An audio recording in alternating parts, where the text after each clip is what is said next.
Vai pra Lua mesmo, cara? Pô, todo mundo pergunta, né? Vai pra Lua? Caramba, a Lua, eu gostaria muito de ir pra Lua, só que é um pouco longe. É um pouco longe, um pouco né? longe. Mas você já chegou no... Você tem um histórico aí com um avião. Sim. E da outra vez que tu participou lá do Ciência Sem Fim, tu me contou que você, já foi na estratosfera. Exatamente. Com um caça, Exatamente. Não é? Tive que ir pra Rússia fazer essa experiência, porque aqui no Brasil não há menor possibilidade de você atingir essa altitude com os equipamentos que a gente tem. Ah, tá. A FAB, hoje ela utiliza o F-5, né, como um caça de superioridade. Estão chegando agora os Gripens, que são os novos aviões aí que estão substituindo os antigos Mirage, que eram cedidos da Força Aérea. A gente está falando do Brasil. Isso, aqui no Brasil. Então, o Gripen, apesar também de uma tecnologia muito superior, não é um caça também projetado para grandes altitudes. Os russos têm uma certa tradição nisso. Entendi. E eu fui buscar essa experiência lá na Rússia. Esses caças brasileiros, eles são uma tecnologia muito velha, esse que é o problema? O F-5, eles foram adquiridos na década de 70, para você ter uma ideia. Tá. E eles estão nativos até hoje. Óbvio que eles já passaram por várias atualizações de software e tudo mais, mas é um caça que já é de geração 3, 3,5.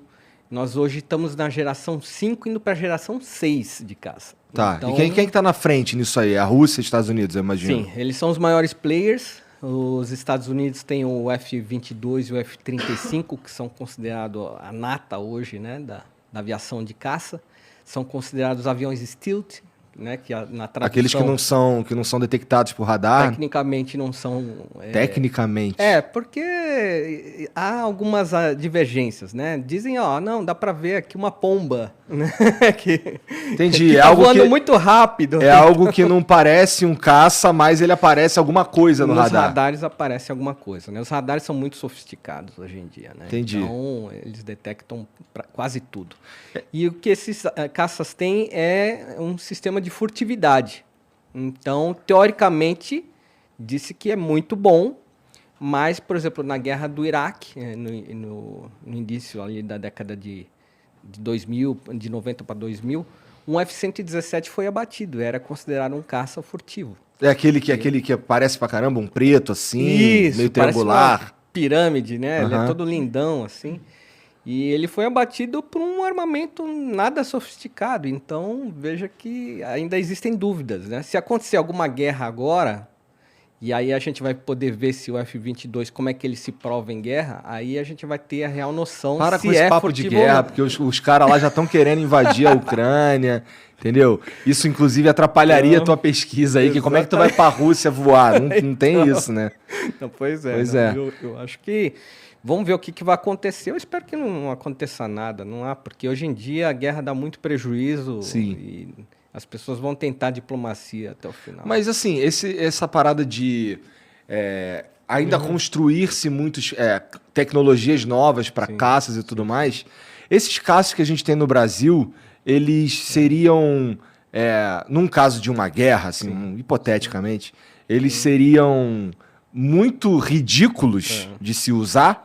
Não, o Gripen, ele entrou já numa geração 4.5, tá, que é bem próximo da geração 5, que é o máximo atualmente. O Gripen é americano? Ele é sueco. Sueco. Ele é sueco, mas ele tem uma aviônica americana, então tem alguns equipamentos americanos. E ele é considerado um caça top de linha. Então o Brasil está bem atualizado com esses novos equipamentos, embora nós temos 2. Entendi. Estão chegando de uma encomenda de 36. Então, se parar para pensar 36 caças para dar segurança a toda a nossa vastidão territorial, nada. Parece pouco, né? Então não dá para a gente se desfazer dos antigos também. Vamos continuar usando, eu imagino. Nos Estados Unidos você já está falando em 2.000 caças, a Rússia bem próximo disso, uns 1.600. A China também está bem próximo disso, então... O Brasil com 30 caças, com uma dimensão territorial equivalente a quase uma americana, né? Então é bem pouco para proteger toda a área. É bem pouco. É meio sinistro isso daí, né? Cara, como é que tu foi parar dentro de um caça? Porque assim, se eu quiser, eu não vou para dentro de um caça. Eu já te convidei. Tu me convidou, eu peidei, né? Não, mas, É porque assim, o que você me falou não foi muito convidativo também, né? Tu falou que eu ia passar mal pra caralho dentro do troço, porra. Não, eu falei que tem um saquinho assim que pra te resolver qualquer parada. Então, Eu entendi isso daí. Mas assim, mas como que tu foi parar dentro de um caça? olha, Igor, eu sempre quis ser astronauta. Isso era um sonho de infância que eu queria converter de alguma maneira, realizar. E Pra ter certeza que a Terra é plana. isso na verdade, isso nunca foi uma preocupação minha. Isso Tá bom, tá bem bom. resolvido para mim. Mas eu queria me climatizar nessa coisa do treinamento de astronauta, porque, enfim, aqui no Brasil nós não temos uma escola, um Lyndon Johnson, que nem o Marcos Pontes foi lá nos Estados Unidos. Que é uma escola. Que é uma escola focada para a formação de astronautas e tudo mais, né?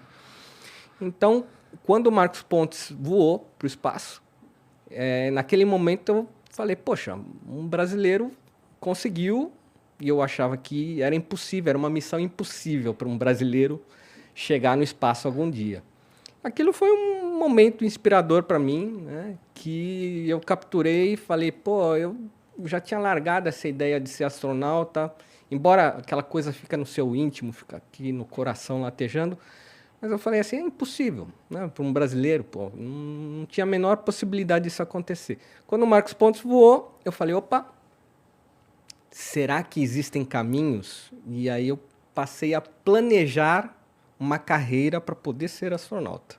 Tu viu, mas calma aí.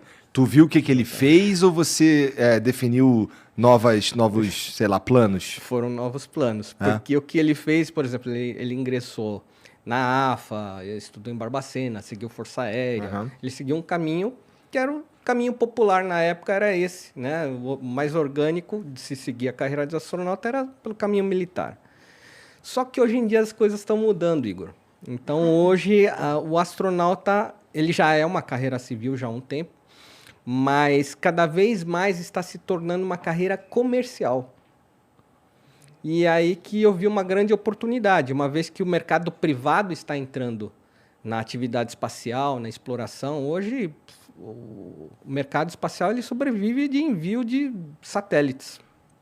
Tá. E tem uns loucos, que nem o Elon Musk, fazendo loucura, né? Sim, o Elon inventando Musk, foguete que dá ré e tudo mais. o Elon Musk é o cara que entrou para criar uma disrupção nesse mercado fantástica, porque os custos eram astronômicos, né, para se levar qualquer coisa ao espaço. E ele teve a ideia de reutilizar os foguetes, que no caso chama-se boosters, né, que é onde está lá acoplado toda a engenharia, o motor, que é a parte cara, que antes se perdia, né, caía num ponto morto lá no Oceano Pacífico, que a gente chama de ponto Nemo, né? Então, peraí que tá ele cai sempre no mesmo lugar? Cai. Por quê? Eles programam para cair sempre naquele ponto do Pacífico, que é uma área que não dá merda. Entre o Chile e a Nova Zelândia tem a maior parte de espaço livre, digamos assim, né? Então, e aí a chance de dar merda, assim, se errar pra caralho o cálculo, não cai em terra firme. Não dá, a chance de cair na cabeça de alguém é minúscula, porque é realmente uma área, um campo enorme de vazio, né, de oceano. Então, ali é um cemitério de muitos foguetes ali, aquela região, né? Mas aí o Elon Musk teve a ideia de falar, pô, por que é caro? Bom, então, combustível, né? O oxigênio líquido, o hidrogênio líquido é um combustível que não se produz com facilidade. A produção é cara, a quantidade é uma quantidade limitada, porque não é em escala mundial como de automóveis e tudo mais. Então, acaba se tornando uma operação cara. Mas aí ele pensou nessa ideia, vamos reaproveitar o booster e se eu puder utilizar 5, 6 vezes, eu já estou caindo o custo absurdamente. Então, um assento que, para a gente entrar numa escala, né? O ônibus espacial americano ele custava $1 bilhão a decolagem. Para decolar? Para decolar. Uma Challenger, uma Columbia, né? Era aquele grandão, inclusive o Ciência Sem Fim usa na entrada do programa, o desenho dele. Aí chegou um momento em que a NASA começou a perder verba, e teve que terceirizar com os russos, né? Que tem uma base de lançamento no Cazaquistão. Eles terceirizaram foi pra Rússia. Imagina essa Nossa. negociação, cara. Então, Imagina os caras negociando com os russos, os americanos negociando com os a russos. negociação é simples. Olha, custa 1 bilhão. Vocês fazem o mesmo por 100 milhões? Então a gente vai terceirizar com vocês. Como é que eles conseguiam fazer por 100 milhões?